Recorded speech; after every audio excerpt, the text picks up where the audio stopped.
Hello my dear friends, you're in the Military Summary channel, and this video we're going to discuss the most important events that took place during the previous 12 hours. And first we're going to talk about France, where the Telegram founder Pavel Durov was arrested by French authorities after landing at Le Bourget airport near Saint-Denis. Furthermore, we have additional comments from different people. For example, Elon Musk has already commented the situation. He made a post and it's 2030 in Europe and you're being executed for liking a meme. Pavel Durov, the Russian-born Emirati founder of the messaging app Telegram, has reportedly been arrested at Le Bourget airport near Paris, France, due to his refusal to cooperate with French authorities who claim he's conflicting in drug trade, and many other things, of course. We got another statement from Tucker Carlson. Pavel Durov left Russia when the government tried to control his social media company Telegram, but in the end it wasn't Putin who arrested him for allowing the public to exercise the free speech. It was a Western country, a Biden administration ally and enthusiastic NATO member that locked him away. So a lot of talks, a lot of rumors what were the real reasons why Pavel Durov was arrested. Somebody says that's due to the fact that Telegram refused to cooperate with the French authorities, that that people who use Telegram can use encrypted calls, encrypted messages, and you can't check, you can't control this, and people can use this social network, this messaging application for, as was reported by Elon Musk, for drug trade, for terrorist attacks, and many other things.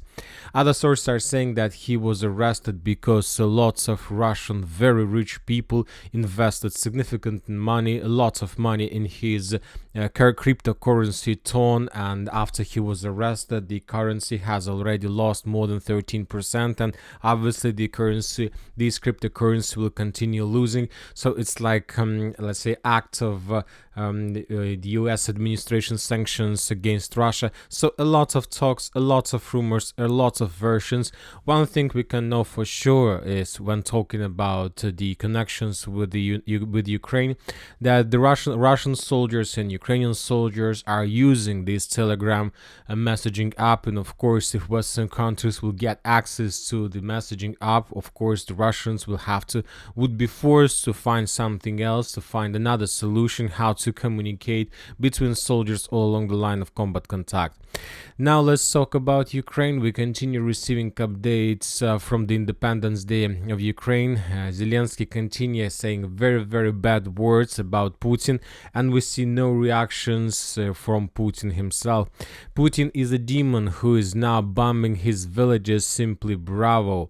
One of the goals of the Kursk operation is to show the reality of who Putin is, stated Zelensky. And he stated this when he had a meet with Andrzej Duda, the president of Poland, who also added that due to the fact that Russian missiles crossed the airspace of NATO twice, it's give the NATO countries legal power to destroy them above the territory of Ukraine. Everybody was expecting that maybe during the previous night of the local time the Russians would conduct massive missile strike all over the entire territory of Ukraine, but nothing happened. Now let's go to the line of combat contact, and let's first start about the Pokrovsk direction. We got additional geolocation from the southeastern part of Novogorodovka. In this video we can see how the Russian soldiers were moving towards the city of Novogorodovka, and how the Ukrainians were FPV droning the Russians in this area. Based on this video we have adjusted the map and we have added additional territory under complete Russian control. As for Novogorodovka itself, during the previous night we haven't received anything whether the Russians managed to improve their positions or not. Today I believe we're gonna receive additional updates from this direction. Only thing we can say for sure that there are very heavy clashes exactly in this area. On the other hand, the Russians continue continue advancing towards the road M30, the main logistic artery of armored forces of Ukraine that currently is no longer a logistic artery due to the fact that the Russians managed to cross this road in many places and the Russians are getting closer. According to information we have, according to different pro-Ukrainian mappers, the Russians managed to improve their position significantly in the vicinity of the village by the name of Kalinova. The Russians established a foothold in the northwestern part, in the northwestern direction of the village, and the Russians managed to improve their positions in the northeastern positions of the village. So as you can see, the Russians are taking the village in pincers, and most likely the village would be captured very soon, maybe even today. And as we discussed in the previous videos, that most likely by the end of the weekend, so by the end of the Sunday of 25th of August, most likely the Russians will establish complete control over the fields, fortifications and the trenches to the north of M30 road. But we got additional updates from the southern direction. Let's talk about Krasnohorivka. Pro-Ukrainian sources Deep State confirmed and released very interesting post that the Russians resumed or renewed their attempts to attack along the railways from Krasnohorivka itself in direction of the city of Gostre and Maximilianovka. That was stated on the Deep State official Telegram channel. If we increase the numbers of days since the 24th of August, we're gonna see the video that was published by the 46th Air Mobile Brigade. In this video, we can see attempts from the Russian side to break through Ukrainian defense belt and how the Ukrainians were repelling that attack by attacking the Russian forces with FPV drones, with artillery. Lots of Russian tanks were destroyed, but despite the fact of numerous losses from the Russian side, they managed to break through and to improve their positions. And now we understand what the Russians are planning to do, because now the Russians understand that they're moving from the northern direction to the south, and now the Russians are moving from the southern direction to the west. So as I understand, during the next 2 weeks, the Russians will do their best to establish complete control over cities, over let's say buildings, and over villages that located below this red line. So they will try to establish complete control over the village of Maximilianovka, where there are very heavy clashes right now. Along the railways, the Russians will continue moving towards the village of Ostry. They will try to take under control, and due to the fact that the Russians have already cut the main supply road between Krasnohorivka and Zhelana Druga, we've been discussing this video during the previous few days. The Russians will try to establish complete control over the rest part of Krasnohorivka in the northwestern part of the city. So if the Russians are able to get this red line, then of course they will be able to establish complete fire control, artillery control over the cities and villages that located further in the northern direction. We're talking about Kurachovka, Zaryana, Zhelana Druga. So everything to the north of this red line for another 10 kilometers would be under complete Russian fire control.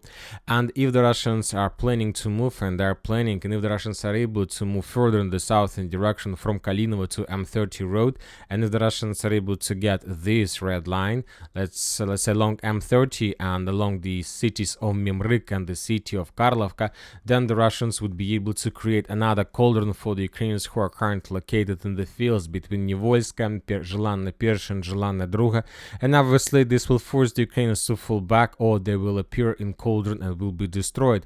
So this is obviously the operation from two directions that the Russians are trying to synchronize and to defeat the Ukrainians completely and to make Ukrainian frontline collapse in this area.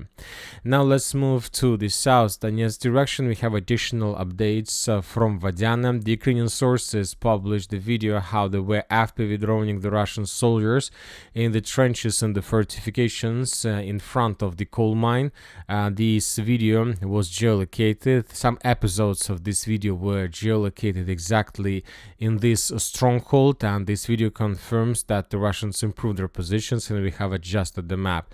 Furthermore, according to different mappers, including pro-Ukrainian, the Russians managed to improve their positions along TO524 road, and but yet, according to the geolocations, we still haven't received any update that that confirms Russian control over the stronghold. By the Russians got very close to these positions, and most likely within the next few days they will be able and they will capture this territory. So the battle for TO524 is coming to an end, and most likely during the next 2 weeks, first reports and first geolocations we are going to receive from Vadiane and the coal mines. I'm talking about the battles on the ground. Now let's move to the Donetsk, New York agglomeration. The sources reported about Russian advance towards the prison. This is the prison, the Donetsk prison number 2, and according to pro-Russian sources, the Russians have already maintained the line of combat contact, shortened the lines, but yet we haven't received any updates whether the Russians managed to establish complete control over the landfill, because on the other hand, we continue receiving updates of Ukrainian FPV drone attacks in the same area, so maybe the landfill is still under Ukrainian control. Anyway, let's wait for additional updates. Most likely we're going to receive some today. There are very heavy clashes, as you can see, and the Russians are pushing. Furthermore, the Russian sources continue publishing updates from the Kursk direction. Let's move there. According to information we have, there are very heavy clashes for Malaya Loknya. The group of forces North, the official Telegram channel of the group of forces North, stated that during the previous 12 hours, 24 hours, the Ukrainians conducted the biggest attack ever in direction of the former women prison. That attack was repelled. The Ukrainians were using up to 100 soldiers and significant number of armored vehicles. The Ukrainian sources, either the Ukrainian sources and the Russian sources, confirmed that the Smale-Loknian former prison is encircled by the Ukrainians, but the Russians support their forces with multiple launch rocket systems that located behind, and that the Russians have possibilities to attack the Ukrainians in Viktorovka with missiles and rockets. And as for the beginning of the 25th of August, the former prison still remains under complete Russian control. The Ukrainians continue the concentration of forces along the forests, along the tree lines, and but without any changes on the ground, without any attempts to move further. As for Glushkova area, during the previous 24 hours, during the previous night, we haven't received anything about further or additional progress of the Ukrainians in this area. Most likely today, after the end of the Independence Day, the Ukrainians will make more attempts to attack the Russian forces along the entire line of combat contact. And that's it for this video. Military Summary channel reminds we condemn any violence in the world. Thank you for watching. Subscribe to my channel, put your likes to my Patreon, and have a good day. Bye bye.